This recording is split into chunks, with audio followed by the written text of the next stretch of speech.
নমস্কাৰ সকলোকে স্বাগতম জনাইছোঁ আমাৰ আছাম ষ্টেটিষ্টিক্স ইউটিউব চেনেললৈ।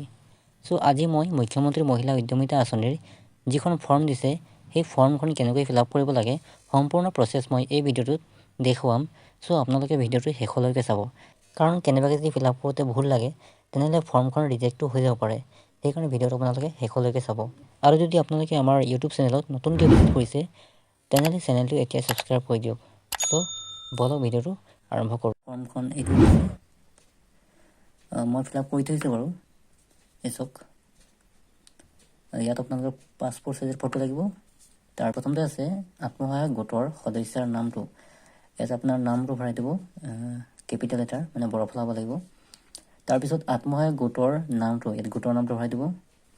তাৰপিছত আত্মসহায়ক গোটৰ MIS কোড, যিটো গোটৰ যিটো MIS কোড নম্বৰ থাকে সেই কোড নম্বৰটো ইয়াত ভৰাই দিব।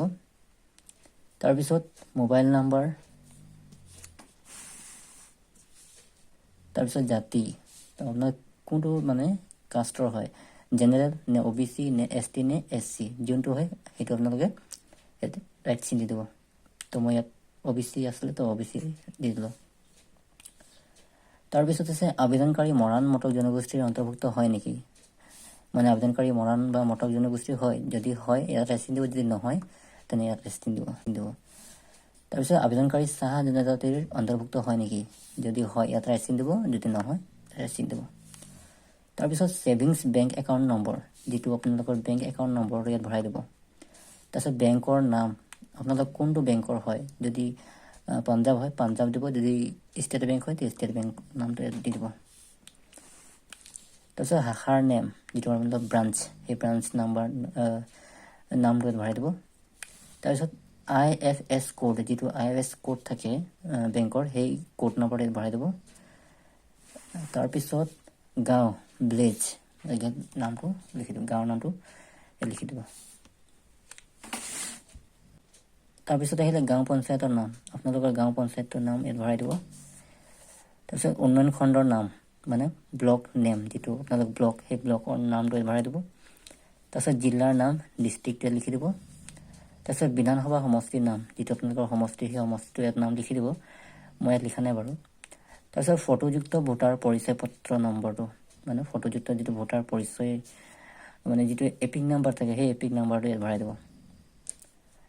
তাৰপিছত ভোট গ্ৰহণ কেন্দ্ৰৰ নাম, যিটো ভোট গ্ৰহণ কেন্দ্ৰৰ নামটো ইয়াত ভৰাই দিব। তাৰপিছত ভোট গ্ৰহণ কেন্দ্ৰৰ নম্বৰটো, ইয়াত নম্বৰটো ভৰাই দিব।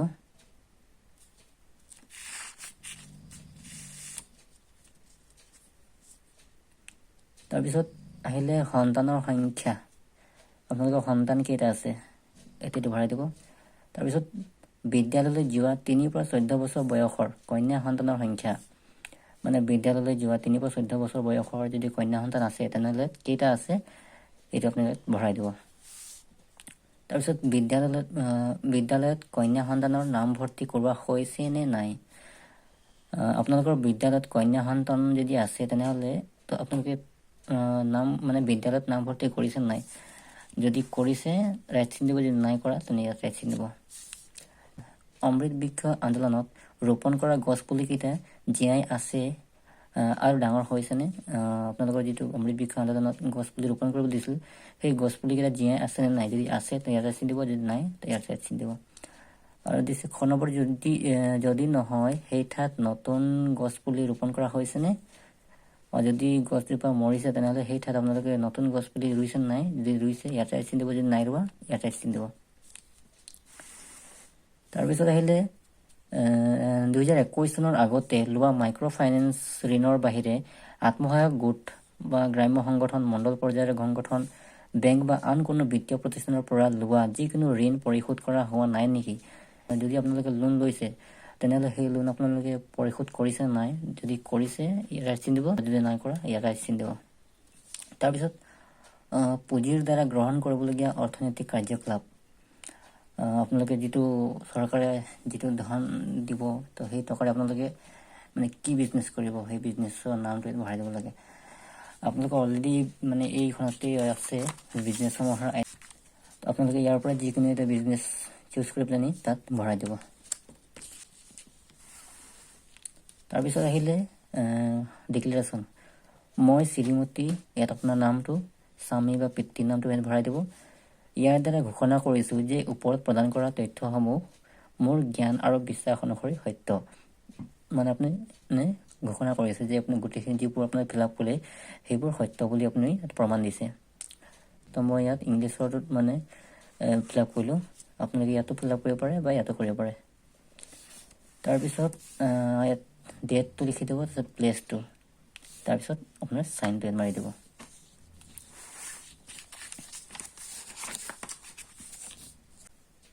তাৰপিছত আহিলে সংকল্প পত্ৰ 1। ইয়াৰ দ্বাৰা মই শ্ৰীমতী, আপোনাৰ ইয়াৰ নামটো ভৰাই দিব, তাৰপিছত পিতা বা স্বামীৰ নামটো ভৰাই দিব, তাৰপিছত বয়সটো ভৰাই দিব, তাৰপিছত আপোনালোকৰ গোটৰ নামটো, তাৰপিছত আহিলে MIS কোড, যিটো কোড নম্বৰ আপোনালোকে আগতে লিখিছিলে সেই কোড নম্বৰ ইয়াতো ভৰাই দিব। তাৰপিছত মই দৃঢ়তাৰে আৰু শুদ্ধ অন্তৰেৰে ঘোষণা কৰোঁ যে মই এগৰাকী কন্যা সন্তানৰ মাতৃ, সেয়ে মই কন্যা সন্তানৰ শিক্ষাৰ প্ৰয়োজনীয়তা সম্পৰ্কে অৱগত। মোৰ কন্যাৰ ইতিমধ্যে অংগনবাড়ী কেন্দ্ৰ বা বিদ্যালয়ত নামভৰ্তি কৰা হৈছে আৰু তাইৰ শিক্ষাৰ প্ৰতি মই যত্ন ল'ম। অথবা মোৰ কন্যা সন্তানৰ বৰ্তমান বিদ্যালয়ত নামভৰ্তি বয়স হোৱা নাই, মোৰ কন্যা সন্তানৰ 3 বছৰ বয়স হ'লে তাইক মই অংগনবাড়ী কেন্দ্ৰ বা বিদ্যালয়ত নামভৰ্তি কৰি তাইৰ শিক্ষাৰ বাবে প্ৰচেষ্টা চলাম। আপোনালোকে সংকল্প দিছে যে আপুনি যদি কন্যা সন্তান আছে তেনেহ'লে আপুনি বিদ্যালয়ত নামভৰ্তি কৰিব, বা যদি নাই কৰা তেনেহ'লে ভৱিষ্যতে কৰিব বুলি আপুনি সংকল্প লৈছে। তাৰপিছত আপোনাৰ ইয়াত চাইনটো মাৰি দিব। তাৰপিছত আহিলে সংকল্প পত্ৰ 2। ইয়াতো আছে যে ইয়াৰ দ্বাৰা মই শ্ৰীমতী, আপোনাৰ নামটো ইয়াত ভৰাই দিব, তাৰপিছত পিতৃ বা স্বামীৰ নামটো ভৰাই দিব, তাৰপিছত বয়সটো ভৰাই দিব, তাৰপিছত আপোনালোকৰ গোটৰ নামটো, তাৰপিছত ইয়াত আকৌ MIS কোড নম্বৰটো। আকৌ ইয়াত আছে যে মই এগৰাকী সাধাৰণ শ্ৰেণী বা অন্যান্য পিছপৰা শ্ৰেণীৰ অন্তৰ্গত মহিলা। মই মোৰ সন্তানৰ সংখ্যা 3টাতকৈ বৃদ্ধি হ'বলৈ নিদিয়াৰ সংকল্প গ্ৰহণ কৰিছোঁ। যদি ইতিমধ্যে মোৰ 3টা সন্তান জন্ম হোৱা নাই তেন্তে মই মোৰ সন্তানৰ সংখ্যা 2টাতে সীমিত ৰাখিবলৈ প্ৰচেষ্টা চলাম বা কৰিম।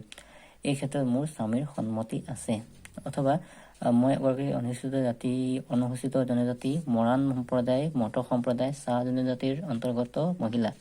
মই মোৰ সন্তানৰ সংখ্যা 4টাতকৈ বৃদ্ধি হ'বলৈ নিদিয়াৰ সংকল্প গ্ৰহণ কৰিছোঁ। যদি ইতিমধ্যে মোৰ 4টা সন্তান জন্ম হোৱা নাই তেন্তে মই মোৰ সন্তানৰ সংখ্যা 3টাত সীমিত ৰাখিবলৈ প্ৰচেষ্টা কৰিম।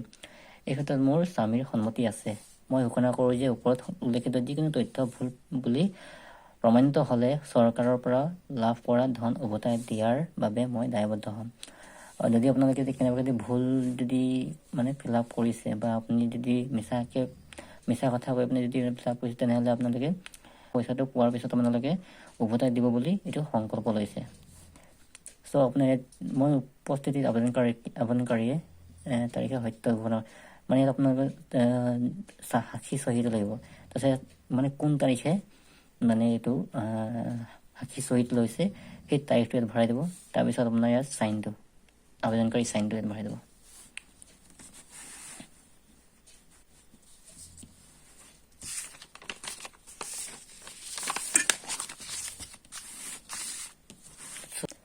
চ' মই ইংলিছটো ফিল আপ কৰিছোঁ, আপোনালোকে অসমীয়াটো কৰিব পাৰে। এইটো কৰিব পাৰে বা মই একেটা আছে এইটো আৰু এইটো একেটাই হয়, এইটো আৰু এইটো একেটাই হয়। চ' মই ইংলিছটো কৰিছোঁ, আপোনালোকে অসমীয়াটো কৰিব পাৰে, ছেমেই হয়। তাৰপিছত আহিলে ইয়াত আছে অমৃত বৃক্ষ আন্দোলনৰ অংশৰূপে ৰোপণ কৰা পুলিকেইটাৰ ফটো। আপোনালোকৰ যিটো পুলি ৰুইছিলে সেই ফটোবোৰ ইয়াত লগাই দিব। যদি কাৰোবাৰ ফটো নাই তেনেহ'লে আপোনালোকে নতুনকৈ পুলি ৰুই ল'ব। তাৰপিছত প্লে ষ্টৰত গৈ পিনে GPS কেমেৰা বুলি এটা এপ আছে, সেই কেমেৰাটো আপোনালোকে ডাউনলোড কৰি ল'ব। তাৰপিছত সেই কেমেৰাটোৰে ফটোটো মাৰি পেলাই উলিয়াই ল'ব আৰু প্ৰিণ্ট আউট কৰি ইয়াত লগাই দিব। চ' আজি ভিডিঅ'টোত এইটোৱে আছিলে। যদি ভিডিঅ'টো ভাল লাগে তেনেহ'লে এটা লাইক কৰি দিব আৰু চেনেলটো ছাবস্ক্ৰাইব কৰি দিব, আৰু লগতে ভিডিঅ'টো নিজৰ আত্মীয় তথা বন্ধুবৰ্গলৈ শ্বেয়াৰ কৰি দিব যাতে তেওঁৰো হেল্প হয়। চ' বাই বাই।